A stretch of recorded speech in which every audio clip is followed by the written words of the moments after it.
आराधना degree college की YouTube class में आप सभी का स्वागत है। आज जो अपनी क्लास है वो मुख्य रूप से जो सेलों का तीसरा प्रकार है कायांतित या रूपांतरित सेल, उसके ऊपर रहेगी। इससे पहले अपने सबसे पहले आग्नेय सेलों के बारे में विस्तार से पढ़ा था, उसके बाद अवसादी सेलों के बारे में, और आज अपन पढ़ेंगे जो तीसरे प्रकार की जो सेलें होती है रूपांतरित या कायांतित, उसके बारे में पढ़ेंगे। तो क्लास को कंटिन्यू करते हैं। देखिए, जो रूपांतरित या जो कायांतित सेलें होती है वो मुख्य रूप से जो पहले और दूसरे नंबर के सेल हैं, आग्नेय सेल और अवसादी सेल, उसमें रूप परिवर्तन के फलस्वरूप या उनके दोनों सेलों के रूप परिवर्तन के परिणाम स्वरूप जो तीसरे प्रकार की सेल बनती है उसी को अपन कायांतित या रूपांतरित सेलें बोलते हैं। अब देखिए, जो रूप परिवर्तन होता है यानी चेंज इन फॉर्म, तो ये जो रूपांतरण का जो मूल शब्द है, रूपांतरण जो शब्द है वो मूल रूप से मेटामॉर्फोस से लिया गया है। यानी जो कायांतित या रूपांतरित सेलें होती है उसको अपन इंग्लिश के अंदर मेटामॉर्फिज्म रॉक्स बोलते हैं। तो ये जो मूल जो शब्द आया है वो मेटामॉर्फोस से लिया गया है, मेटामॉर्फोस से लिया गया है, जिसका अर्थ होता है इनमें रूप परिवर्तन यानी चेंज इन फॉर्म। यानी जो आग्नेय सेल है और अवसादी सेल है, इनमें रूप बदलने से जो तीसरे प्रकार की सेलें बनती है जिसका निर्माण होता है वो कायांतित या रूपांतरित सेलें कहलाती है। अब देखिए, जो ये रूपांतरण की क्रिया होती है वो इस प्रकार से घटित होती है कि जब आग्नेय और अवसादी जो सेल है उसमें जो बदलाव होता है तो उसमें उसका संगठन तथा रूप तो बदलता है। यानी जब आग्नेय सेलों या अवसादी सेलों से कायांतित या रूपांतरित सेलों का निर्माण होता है तो उन समय जो आग्नेय और जो अवसादी सेलें हैं उसका संगठन तथा रूप तो बदलेगा, लेकिन उसका जो उन सेलों का विघटन तथा जो व्यूजन है वो नहीं हो पाता है। यानी जो सेलें हैं उनके रूप में या संगठन में तो बदलाव होगा, लेकिन उसमें किसी प्रकार का विघटन तथा जो व्यूजन की क्रिया होती है वो नहीं होती है। तो ये मुख्य रूप से इसके अंदर ध्यान देने वाली बात है कि जब रूपांतरण होता है आग्नेय और अवसादी सेलों का तो उन चट्टानों का संगठन तथा रूप तो बदलेगा, लेकिन इन चट्टानों का विघटन तथा व्यूजन है वो नहीं हो पाता है। उसके बाद आती है कि पुनर्रूपांतरण या अति रूपांतरण की क्रिया क्या होती है। ये मुख्य रूप से जो कायांतित या रूपांतरित सेल है उससे जुड़ा हुआ होता है। यानी जब एक बार आग्नेय या अवसादी सेलों से जो सेलों का रूप बदलता है उससे रूपांतरित या कायांतित सेल होती है, लेकिन उन्हीं कायांतित या रूपांतरित सेलों का जब वो पुनः रूप बदलता है तो उसको या तो पुनर्रूपांतरण बोलते हैं, उसको क्या बोला जाता है अति रूपांतरण।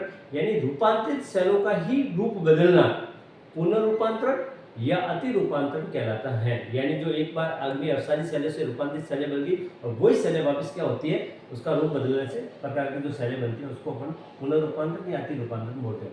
और ये जो अति रूपांतरण या पुनर्रूपांतरण होते हैं ये मुख्य रूप से दो क्रियाओं से घटित होते हैं। जब ताप होता है या टेम्परेचर होता है बहुत हाई होता है, दूसरी बात है जो दबाव होता है ऊपर से जो प्रेशर होता है, तो ताप और दाब से जो रूपांतरित सेलें थी वो वापस किस में बदल जाती है, एक अति रूपांतरण का रूप ले लेती है। यानी जो रूपांतरित सेलें थी उसी का भी रूप बदल जाता है। ये तब बदलेगा जब ताप बहुत ज़्यादा होता है और जो ऊपर से बाहर या जो दबाव होता है उस वजह से भी रूपांतरित सेलें वो भी बदल जाती है, उसका भी जो रूप है वो बदल जाता है। तो वो अति रूपांतरण की क्रिया कहलाती है या पुनर्रूपांतरण कहलाता है।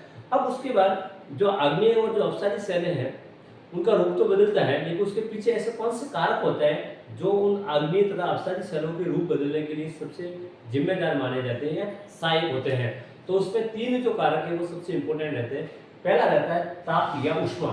यानी जो तापमान होता है, यानी जैसे अपन पृथ्वी के ऊपरी भाग से नीचे की ओर जाओगे तो अंदर की ओर जाने पर जो तापमान है वो काफी बढ़ता जाता है। इस वजह से भी जो आग्नेय या जो अवसादी सेल है उसका जो रूप बदलने से तीसरे प्रकार की रूपांतरित सेल का निर्माण होता है। दूसरा होता है दबाव या जो संपीड़न लगता है। यानी या तो ऊपर से दबाव लगेगा या जो संपीड़न है, यानी संपीड़न का मतलब ये है कि जो दो सेल है वो आपने सामने टकराने से जो भूभाग ऊपर उठने की जगह वो क्या अंदर की ओर धंसा जाएगा, तो अंदर से गर्मी ज्यादा उस वजह से जो ऊपर उठना था ऊपर नहीं होकर नीचे की ओर जाएगा, तो नीचे की गर्मी के कारण भी जो सेलें हैं उनका रूप बदल जाता है। तो वो दबाव या संपीड़न की क्रिया कहलाती है। उसके बाद कुछ सेलें ऐसी होती हैं जो घोल होता है, सॉल्यूशन होता है, उसकी वजह से भी होता है। तो इसके अंदर मुख्य रूप से अपन ये मानते हैं कि CO2 प्लस H2 और O2 प्लस H2 है। यानी अगर अपन ये मानते हैं कि जो रासायनिक क्रियाओं से, जैसे मान लें कि CO3 है या ऐसा कोई और कंपोनेंट है, उसका जब क्या होता है पानी के साथ क्रिया होती है तो उससे भी वो घुल जाता है, तो घुलने से एक नए प्रकार की जो सेलें हैं उसका निर्माण हो जाता है, तो वो रूपांतरित या कायंती, यानी जो रासायनिक क्रिया है उस वजह से भी कुछ सेलें होती है जो अपना रूप है वो बदल लेती है, चाहे वो आग्नेय सेलों की बात करो या अपसारी सेलें। तो कुल मिलाकर एक तो ताप की वजह से सेलों का रूप बदलता है, एक दबाव या संपीड़न की वजह से बदलता है, और तीसरा होता है घोल या सॉल्यूशन की वजह से। तो इन तीनों की वजह से जो आग्नेय सेल है या अपसारी सेल है उसका रूप बदलने से तीसरे प्रकार के सेलों का निर्माण होता है। उसके बाद सबसे महत्वपूर्ण पार्ट आता है अग्नि सेलों कायंतिक सेलों के बारे में, कि ये जो इन सेलों का जो कायंतन होता है उसका जो प्रकार होते हैं वो कितने प्रकार के होते हैं। तो कुल मिलाकर जो कायंतित या रूपांतरित सेलों के जो प्रकार होते हैं उसमें उनके कारक तथा जो क्षेत्र है उसके आधार पर उसके अलग अलग होते हैं।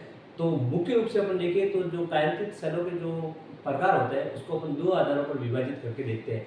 पहला जो देखता है कि जो रूपांतरित के कारक है उसके आधार पर इसको देखा जाता है, यानी जो अग्नि सेल है अपसारी सेल है उसका जो रूप बदलने वाले जो कारक होते हैं, जैसे अपन ताप हो सकता है या दबाव हो सकता है या घोल हो सकता है।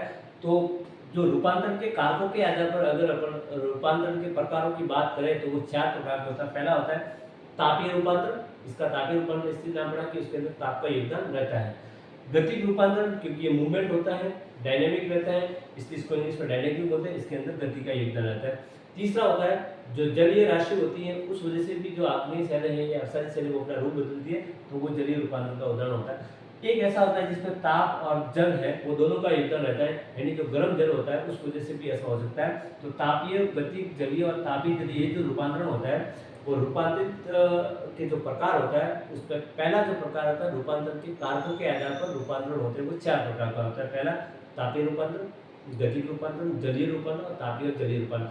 दूसरा इसका मुख्य जो आधार आता है रूपांतरण के कारकों का वो आता है रूपांतरण के क्षेत्रों के आधार पर, यानी जो क्षेत्र होते हैं, जो स्थान होते हैं उसके आधार पर अलग अलग होता है। तो रूपांतरण के जो क्षेत्र के आधार पर अगर बात करें तो ये मुख्य रूप से दो प्रकार का होता है। एक तो होता है संस्पर्शी रूपांतरण, यानी कॉन्टैक्ट जो मेटाफॉर्मेशन होता है वो, दूसरा होता है क्षेत्रीय या प्रादेशिक रूपांतरण होता है। तो जब कम क्षेत्र पे होता है तो वो संस्पर्शी होता है, यानी कॉन्टैक्ट में आने के कारण एक जो विस्तृत क्षेत्र में होता है वो क्षेत्रीय या प्रादेशिक कहलाता है।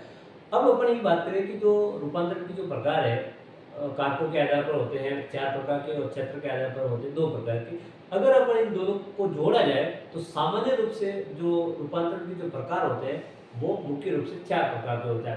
पहला होता है देखो तापीय और संस्पर्शी रूपांतरण, यानी ताप और जो संस्पर्शी इन दोनों को जोड़ के अगर पढ़ा जाएगा तो ये होता है तापीय व संस्पर्शी रूपांतरण। तो इसका सामान्य रूप से रूपांतरण का पहला प्रकार होता है वो तापीय व संस्पर्शी रूपांतरण होता है। दूसरा होता है क्षेत्रीय रूपांतरण और गतिक रूपांतरण, यानी एक तो कारकों के आधार पर और दूसरा होता है क्षेत्रीय आधार पर। जब इन दोनों को जोड़ा जाता है तो जिसके अंदर क्षेत्र का योगदान होता है और वो गति करता है उस वजह से उसको अपन क्या बोलते हैं, क्षेत्रीय या गतिक रूपांतरण बोलते हैं। उसके बाद होता है जलीय रूपांतरण, जिसके अंदर जल का योगदान रहता है तो वो जलीय रूपांतरण का प्रकार होगा। और अंतिम होता है ताप जलीय, यानी जो गर्म जल है उसका होगा। तो कुल मिलाकर अपन ये अभी सामान्य रूप से पढ़ते हैं कि कुल मिलाकर जो रूपांतरण के प्रकार होते हैं वो चार प्रकार के होते हैं। पहला होता है तापीय व संस्पर्शी रूपांतरण, दूसरा होता है क्षेत्रीय या गतिक रूपांतरण, जलीय रूपांतरण और ताप जलीय रूपांतरण। तो यहाँ पे ये बात ये निकल कर आती है कि ये जो रूपांतरण होता है वो सेलों का वो ताप, दाब और घोल इन वजह से हो सकता है। इसीलिए इसको अपन जो रूपांतरण के कारक है मुख्य रूप से माना जाता है। तो जो पहला वर्गीकरण है वो भी इनके कारकों के आधार पर, जिसमें ताप का एकदम रहता है, गति का रहता है, जल का रहता है और तापीय जलीय रूपांतरण। तो कुल मिलाकर अभी जो अपनी ये जो क्लास थी वो जो सामान्य रूप से थी कि जो कायंतिक सेलें कैसे बनती हैं, कायंत्रण का जो मूल शब्द है वो क्या होता है, कायंत्रण की जो क्रिया होती है वो किस प्रकार का होता है, अति रूपांतरण क्या होता है, और उस कायंतिक या रूपांतरित जो सेलें हैं उनका वर्गीकरण कितने आधारों पर किया जाता है, इसको लेकर के एक सामान्य सी क्लास। जैसे एक क्लास होगी तो अपन ये जो कायंत्रण के जो प्रकार है उसको विस्तार से अपन अध्ययन करेंगे एक एक करके, जिसमें चार मुख्य रूप से माना जाता है तापीय या संस्पर्शी रूपांतरण, क्षेत्रीय या गतिक रूपांतरण, जलीय रूपांतरण और ताप जलीय रूपांतरण। तब तक के लिए थैंक यू सो मच।